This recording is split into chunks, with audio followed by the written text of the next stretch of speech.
একটা কথা হচ্ছে চট্ট জাগিলে হট্ট জাগে, হট্ট জাগিলে বঙ্গ জাগে, আর বঙ্গ জাগিলে ভারত জাগে, ভারত জাগিলে বিশ্ব জাগে।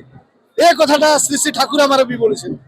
তা দেখে অত আনন্দ লাগছে, কি বলবো আপনাকে, বাংলা তো ভালো করে না বলতে পারে, কিন্তু এখানে একটা ফানুস, যেটা ফানুস উড়াইছে লোকরা। অ্যাকচুয়ালি এখানে আজকে বুদ্ধ পূর্ণিমা, আর বছরে একবার আসে, আর কত মানুষ কত ভিড় হয়েছে এটা আমি নিজে দেখে চোখে বিশ্বাস করতে পারছি না। আর কত কত আকাশে দেখছেন একটু কত কত উড়ছে।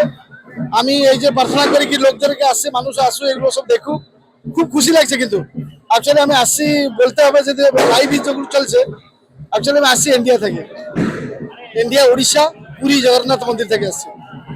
তাই জন্য ভালো লাগলো, বাংলাদেশে আসছি।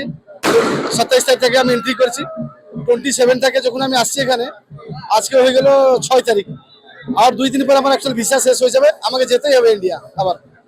কিন্তু এখানে বাংলাদেশে প্রথম তারা আসি, যে আতিথ্য আমি পেয়েছি, এটা আমি আমাদের দেশে গিয়ে যাই বলতে হবে আমাকে আবার। সেরকম আতিথ্য আমি কোনোদিন জীবনে দেখিনি অ্যাকচুয়ালি। খুব ভালো লাগলো।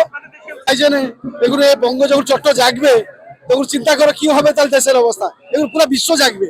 কারণ এখানে এরকম একটা জ্ঞানী গুণী মানুষ সব আছেন, যাতে ওরা যখন ওদের কথা যদি কেউ মানে ঠিক মতন, তাহলে আজকে দেশ পরিবর্তন হয়ে যাবে, পুরো সোনা হয়ে যাবে একদম। কিছু টাকা না বাঁচিয়ে বাড়ি করুন বেস্ট সিমেন্ট 7 রিং সিমেন্ট দিয়ে। 7 রিং সিমেন্ট, ভিত্তি আগামীর।